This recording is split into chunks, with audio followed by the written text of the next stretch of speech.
বাইরে তো ছুটি আমরা তো ডিক্লার দিয়ে দিয়েছি এই জন্য আবার এখন না হয় না। না বাইরে খাওয়া লাগে আচ্ছা বের হলে মাইকে আগে ঘোষণা দেয় এই জন্য বাড়াবাড়ি না করে আপনাদের যে প্রতিনিধি নিয়ে আমার হচ্ছে গাড়িতে পাঠাই দেবো আপনাদের আপনারা চলে যাবেন একটু দ্রুত করেন পরে ওটা বন্ধ হয়ে গেলে তখন তো আর ওই অফিসার পাবেন না পরে দেখা গেলো যে ওই যে কোনো একজনের সাথে ইয়ে করবে এখন গেলে আপনার কেউ একজন হাতে এসে আপনাদের সাথে কথা বললো মহিলাটা নিয়ে নেবে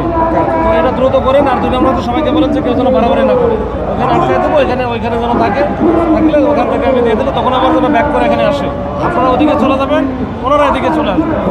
আমার রাস্তার উপরে যেন না থাকে কয়জন ওখানে? 7 জন না আপনাদের 6 জনের নাম দেখলাম না হ্যাঁ আমি পাঠাইছি, দুইটা লিস্টে পাঠাইছি। ঠিক আছে শোনেন আসিফ ভাই, হ্যাঁ জি এটাও পাঠাইছি, আরেকটাও পাঠাইছি।